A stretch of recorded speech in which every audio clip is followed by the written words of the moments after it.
firme cimiento se ha dado a la fe de Dios en su eterna palabra de amor.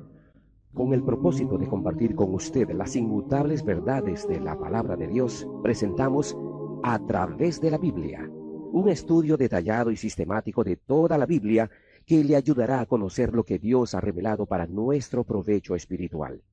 Estos estudios bíblicos fueron diseñados y elaborados por el Dr. J. Vernon McGee, versado maestro de la Biblia, quien dedicó la mayor parte de su vida a la enseñanza clara y sencilla de la palabra de Dios. Acompáñenos, pues, mientras avanzamos en nuestro recorrido a través de la Biblia. Cuán firme cimiento la palabra de Dios.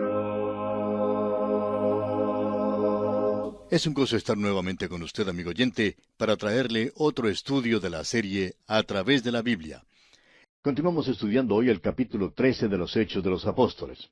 Y en nuestro programa anterior dejamos a Bernabé, a Saulo y a Juan Marcos en la isla de Chipre, específicamente en Salamina, donde anunciaban la palabra de Dios en las sinagogas de los judíos. Y notamos que desde el principio Pablo adoptó un método que siguió durante todo su ministerio. Siempre entraba en las sinagogas, lugares que le sirvieron como una punta de lanza o puesto de avanzada, para introducirse a la comunidad, y siempre predicó allí primero el Evangelio. Hoy vamos a considerar la oposición en Pafos. Leamos el versículo 6 de este capítulo 13 de los Hechos.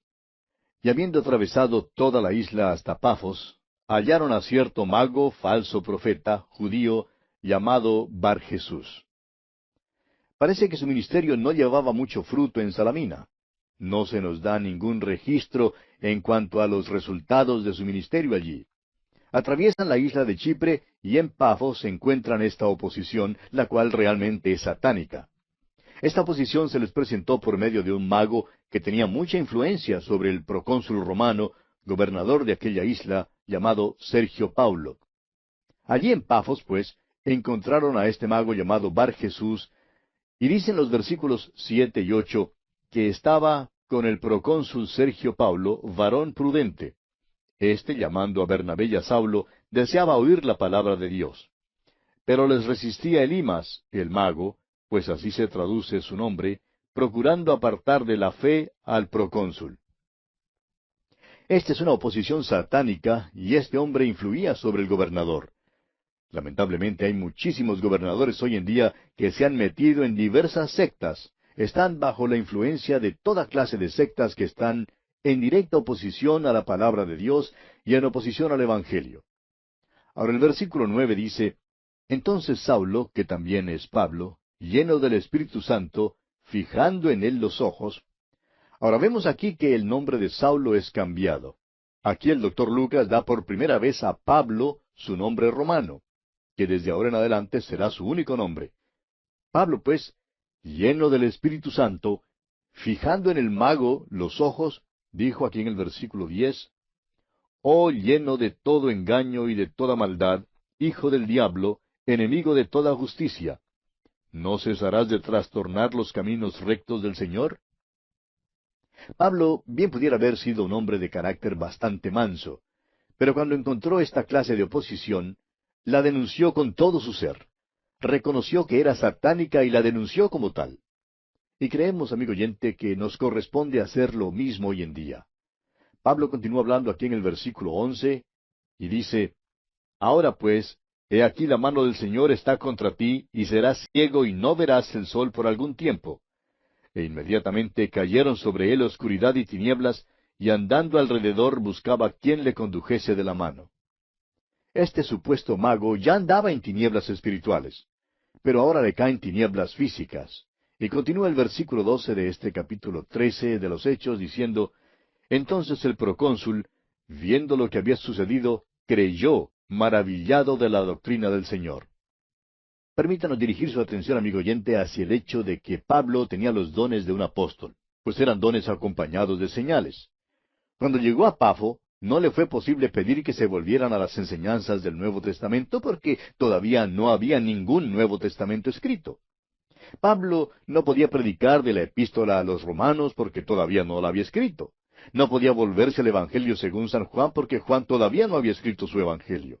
Por tanto, ¿cómo iban a reconocer su autoridad? Fue únicamente mediante los dones con señales. Hoy día, el Nuevo Testamento ya está escrito. Ahora nos es dado una manera diferente para reconocer autoridad. El apóstol Juan en su segunda epístola, versículo 10 dice, «Si alguno viene a vosotros y no trae esta doctrina, no lo recibáis en casa ni le digáis bienvenido». Esta doctrina se halla en la palabra de Dios, se halla aquí en el Nuevo Testamento. Ahora recuerde que el mago engañaba con el poder de Satanás. Un falso profeta muy bien puede sanar y puede hacer algunos milagros. Lo hace con el poder de Satanás.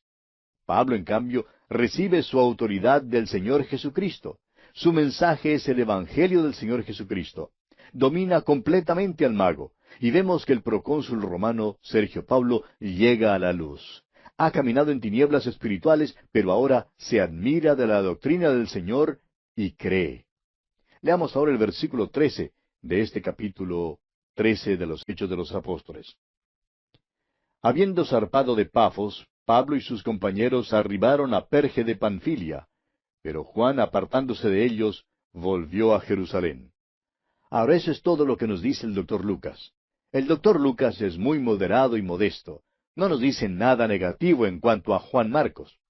Pero más tarde veremos que Juan Marcos en realidad abandonó a estos dos hombres. Decidió volverse a su casa y a su madre. Ahora recuerde que su madre era miembro prominente de la iglesia de Jerusalén y que su hogar era el lugar de reunión para la iglesia allí. Pues bien, este joven regresó a casa. Al parecer, al llegar hasta el interior de Asia Menor y ver allí todo el paganismo y al ser puesto en peligro, decidió que no había sido llamado para ser misionero. Se encaminó entonces en otra dirección y esa dirección lo llevó a su casa. Ahora más tarde veremos que Pablo rehúsa llevar a Juan Marcos consigo en su segundo viaje misionero. El hecho es que Pablo y Bernabé no estaban de acuerdo en cuanto a si deberían o no llevar con ellos a Juan Marcos, y su desacuerdo fue tal que por fin Pablo y Bernabé se separaron. Pablo siguió en una dirección y Bernabé en otra. Ahora creemos que Pablo se equivocó en cuanto a Juan Marcos. Dios no lo desechó por haber fallado aquella vez. Gracias a Dios, tampoco nos desecha a nosotros debido a nuestras fallas. Dios le dio a Juan Marcos otra oportunidad. Más tarde, el mismo apóstol Pablo fue lo suficientemente noble como para admitir que se había equivocado, y estando cercano a la muerte, pidió que Juan Marcos viniera a verle. Escribiendo su segunda carta a Timoteo, capítulo 4, versículo 11, dice, «Solo Lucas está conmigo. Toma a Marcos y tráele contigo, porque me es útil para el ministerio». Este es el mismo Juan Marcos que escribió el Evangelio que conocemos como el Evangelio según San Marcos. Al fin de cuentas, Juan Marcos salió bien. Y es maravilloso que Dios nos da una segunda oportunidad. Pero aquí Juan Marcos fracasó. Los abandona y se vuelve a Jerusalén. Mientras tanto, Pablo y Bernabé están en el interior de Asia Menor. Leamos ahora los versículos 14 y 15 de este capítulo 13 de los Hechos. Ellos, pasando de Perge, llegaron a Antioquía de Pisidia, y entraron en la sinagoga un día de reposo, y se sentaron. Y después de la lectura de la ley y de los profetas, los principales de la sinagoga mandaron a decirles, «Varones hermanos, si tenéis alguna palabra de exhortación para el pueblo, hablad». ¿Ve usted? Pablo sigue su método de ir primero a las sinagogas. Los judíos estaban dispersados por todas partes del Imperio Romano y habían establecido sinagogas en todas las ciudades donde vivían. Muchas veces tenían visitas de Jerusalén y después de leer las Escrituras, pedían a las visitas de la capital religiosa que les hablaran algo. Esto siempre le daba al apóstol Pablo una maravillosa oportunidad. Ciertamente se aprovechó aquí de esa oportunidad. Creemos que este sermón que Pablo predicó en Antioquía de Pisidia es uno de sus grandes sermones. Sin embargo, generalmente es pasado por alto hoy en día. En realidad, es el primer sermón de Pablo que se menciona en la Biblia. Lo predica en la sinagoga en un día de reposo. Ahora, cuando le preguntaron a Pablo que si quería hablar algo, Usted puede estar seguro, amigo oyente, que él sí quería hablar algunas palabras. Era precisamente por eso que estaba allí en la sinagoga. Leamos el versículo 16. Entonces Pablo, levantándose, hecha señal de silencio con la mano, dijo, Varones israelitas, y los que teméis a Dios, oíd. Podemos llegar a la conclusión, por esta introducción, que había allí algunas visitas. Había judíos y probablemente algunos prosélitos gentiles. Continuemos con los versículos 17 hasta el 20 de este capítulo 13 de los Hechos.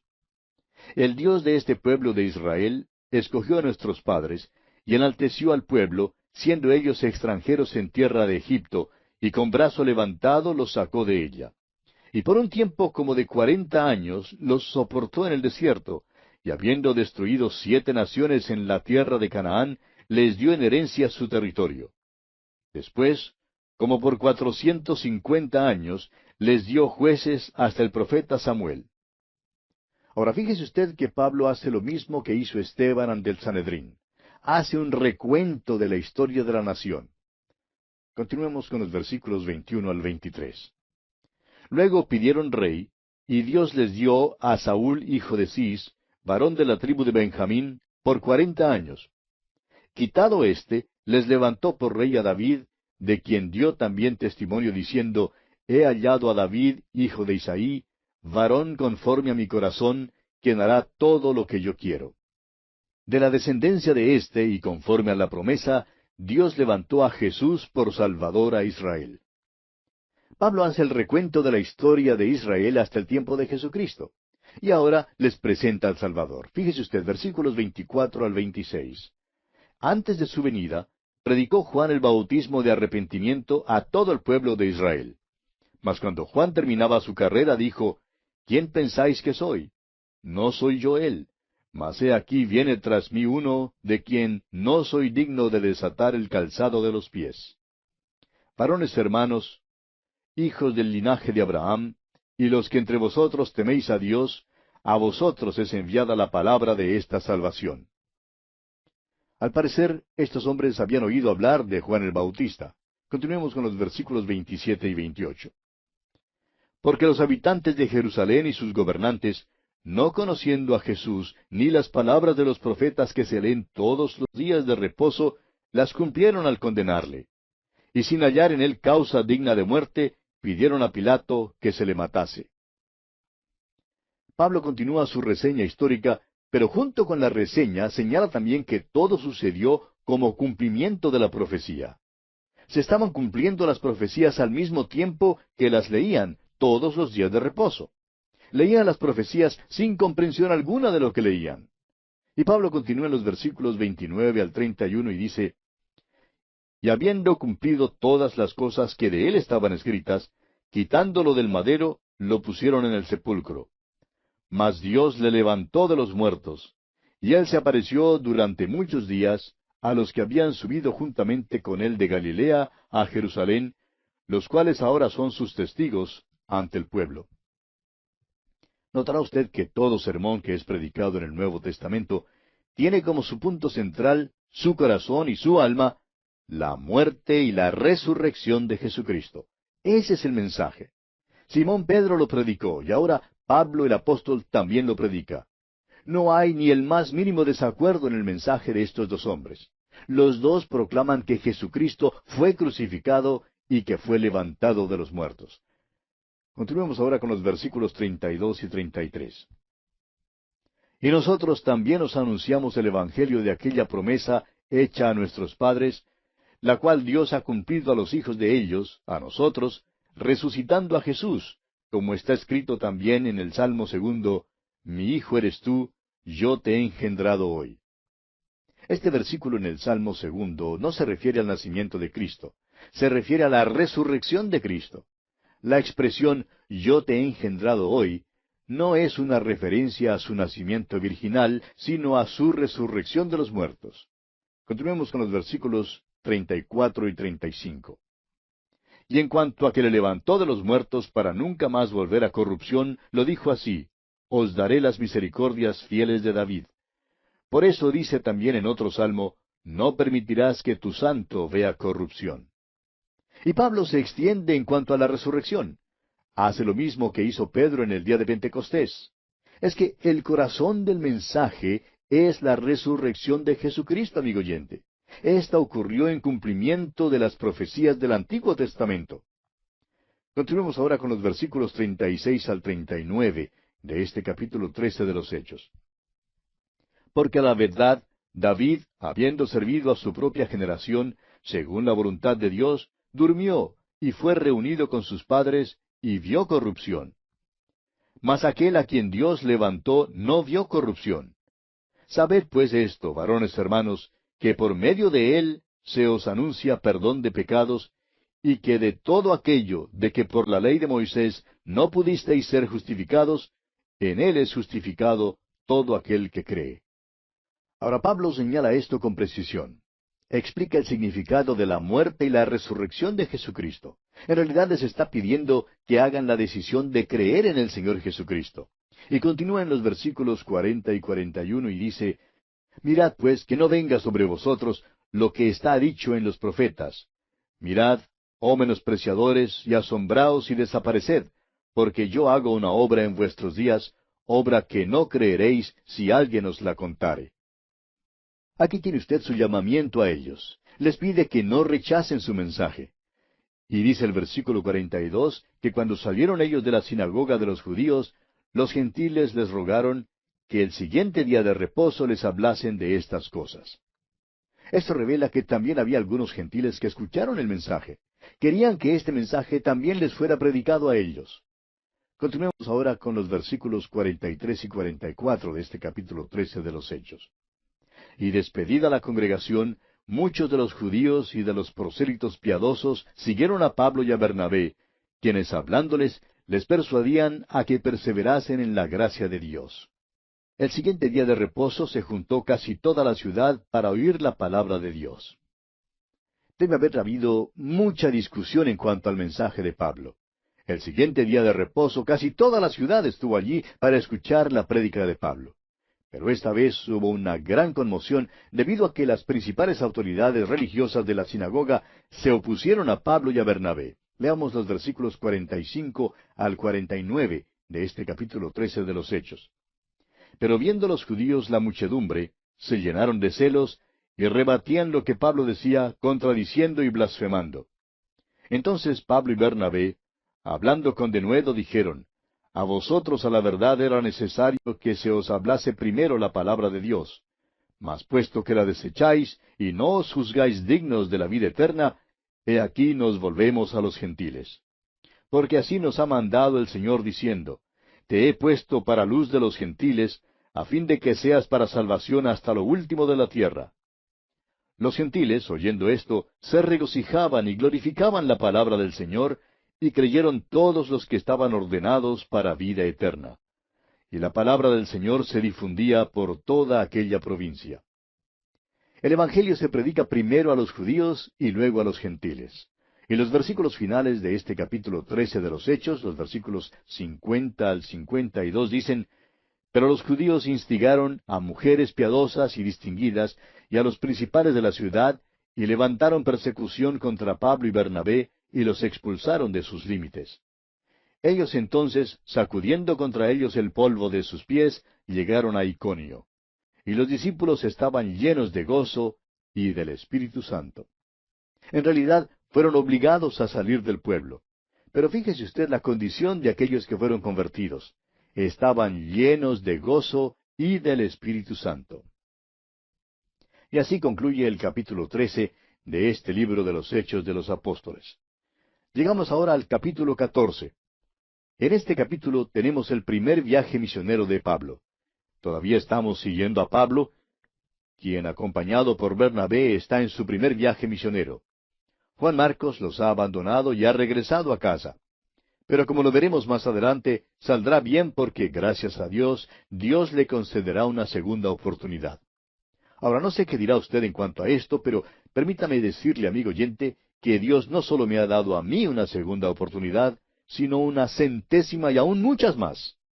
Dios ha sido tan bueno conmigo durante todos estos años que me ha dado oportunidad tras oportunidad. Amigo oyente, le puedo asegurar que Él está esperando que usted venga a Él. Él le permitirá principiar de nuevo también a usted. Es maravilloso tener a un Dios así como Él, tal Padre Celestial como el que tenemos. Pues bien, tenemos aquí a Pablo y a Bernabé en abierta confrontación con aquel paganismo impenetrable que imperaba en toda Galacia. Creemos que la región de Galacia fue el campo misionero más difícil en que Pablo jamás tuviera que laborar. Es necesario leer la epístola de San Pablo a los Gálatas para descubrir eso. Si usted la lee, notará que fue la epístola más áspera que Pablo escribiera.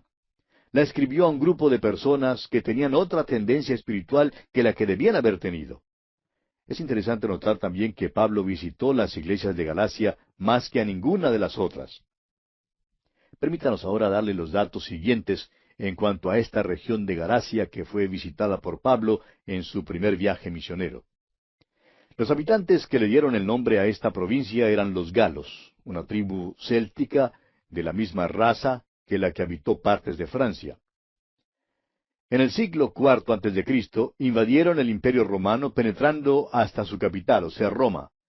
Más tarde cruzaron a través de Grecia y tomaron la ciudad de Delfi en el año 280 a.C. Por invitación de Nicomedes I, rey de Bitinia, atravesaron Asia Menor para ayudarle en una guerra civil, pues eran hombres bélicos, y veremos que pronto se establecieron muchos de ellos en Asia Menor. En el año 189 a.C., fueron hechos súbditos del Imperio Romano y llegaron a ser una de sus provincias. Sus fronteras variaron y por muchos años retuvieron sus propias costumbres e idioma. Las iglesias que Pablo estableció en su primer viaje misionero fueron fundadas en tierras que por un tiempo formaban parte de la provincia de Galacia. Por tanto, este es el nombre que Pablo siempre usó al referirse a estas iglesias. Ahora, los habitantes de Galacia eran orientales rubios. Estos celtas galos tenían ciertos rasgos en cuanto a su temperamento y a otras características en común con los que tiene gran parte de la población norteamericana de hoy en día.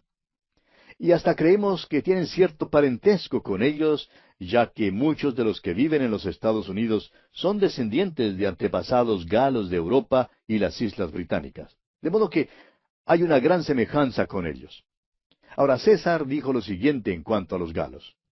La enfermedad de los galos es que son muy volubles en sus resoluciones, demasiado aficionados al cambio, y no se puede confiar en ellos. Otro escritor de aquel período los describió como francos, impetuosos, impresionables, eminentemente inteligentes, aficionados a la ostentación, pero sumamente volubles, el fruto de una vanidad excesiva. Hablaremos otra vez de estos habitantes de Galacia cuando estudiemos la epístola a los Gálatas. Pablo les escribió una carta muy áspera precisamente porque necesitaban esa clase de carta. Bien, comencemos entonces nuestro estudio de este capítulo 14 de los Hechos de los Apóstoles leyendo el versículo 1. Aconteció en Iconio que entraron juntos en la sinagoga de los judíos y hablaron de tal manera que creyó una gran multitud de judíos y asimismo de griegos. Esperamos, amigo oyente, que usted tenga su mapa y que esté siguiendo el viaje misionero de Pablo y Bernabé. Notará que atravesaron a lo largo de la isla de Chipre y que luego navegaron a Perge en Panfilia. Luego viajaron hasta Antioquía, Iconio, Listra y Derbe. En ese entonces, estas eran ciudades de Galacia. Ahora se hallan en el centro de Asia Menor, o sea, el país de Turquía. Continuemos con el versículo 2 y leamos hasta el versículo 4 de este capítulo 14 de los Hechos. Mas los judíos que no creían excitaron y corrompieron los ánimos de los gentiles contra los hermanos. Por tanto, se detuvieron allí mucho tiempo, hablando con denuedo, confiados en el Señor, el cual daba testimonio a la palabra de su gracia, concediendo que se hiciesen por las manos de ellos señales y prodigios. Y la gente de la ciudad estaba dividida, unos estaban con los judíos y otros con los apóstoles. Pablo y Bernabé causaron una división en la ciudad. Ahora recuerde usted que Pablo y Bernabé son judíos. Siempre iban primero a los judíos, entrando en las sinagogas y predicaban allí el Evangelio como cumplimiento de las profecías de las Escrituras en el Antiguo Testamento. Continuemos con los versículos 5 al 7 de este capítulo 14 de los Hechos. Pero cuando los judíos y los gentiles, juntamente con sus gobernantes, se lanzaron a afrentarlos y a apedrearlos, habiéndolo sabido, huyeron a Listra y Derbe, ciudades de Licaonia, y a toda la región circunvecina. Y allí predicaban el Evangelio. Como usted ve, amigo oyente, no fueron bien recibidos allí en Iconio. Por tanto, tuvieron que huir y llegaron a Listra y a Derbe. Pasaron de un lugar a otro. Sin embargo, sabemos que en su viaje de regreso volvieron por Iconio. Y esto parece indicar que había allí algunos creyentes. Y aquí, amigo oyente, vamos a detenernos por hoy porque se nos ha agotado el tiempo.